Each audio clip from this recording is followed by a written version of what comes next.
Ini semua, hampir semua anggota DPR ini kan komplain ini soal permasalahan karya-karya. Karena hampir seluruh kami di Komisi 6 ini mendapatkan pengaduan dan permasalahan yang sama.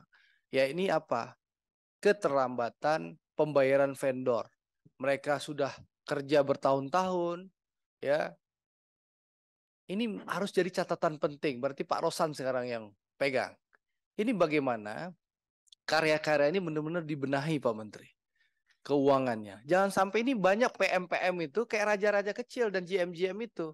Udah jelas ngutang, telepon nggak diangkat, WA nggak dibalas, ditemui susah. PM-PM dan GM-GM karya-karya. Dan hidupnya kaya raya semua. Hidupnya kaya raya. Lebih kaya daripada direksinya. Nah akhirnya kami harus menghubungi direksinya, baru mereka balas. Ya, itu kejadiannya. Masa kami semua anggota DPR di Komisi 6 nih kerjaannya membantu itu terus. Seharusnya kan udah otomatis Anda berutang ya Anda bayar. Gitu loh. Apa perlu kami bikin panja untuk menyelesaikan ini? Mental-mental PM, GM itu lebih kayak raja daripada Menteri BUMN-nya. Padahal mereka yang berutang.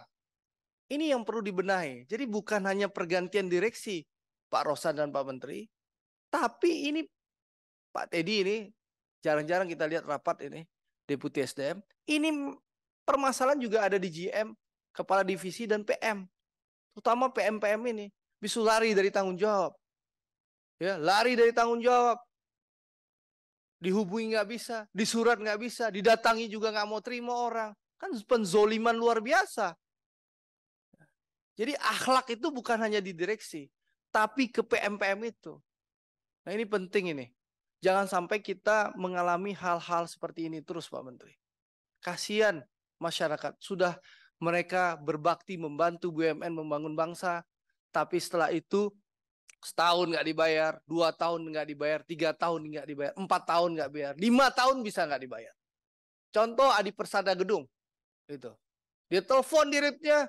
Wah masa saya dirut ngurusin itu? Katanya ke vendornya. Padahal kalau Pak Entusnya ditemui baik. Padahal proaktif untuk bisa menyelesaikan. Tapi kayak direksi anak perusahaan itu. Ya. Jadi ini PR Pak Menteri. Kita nggak mungkin bertugas menjadi debt collector. Ya, membantu, ya meskipun ini kewajiban kami sebagai wakil rakyat membantu masyarakat yang kesusahan. Tapi tugasnya bukan sebagai debt collector. Yang membantu menyelesaikan permasalahan nih. Jadi permasalahan mindset, mental PM-PM dan GM ini dan direksi-direksi anak perusahaan karya-karya ini harus bereskan.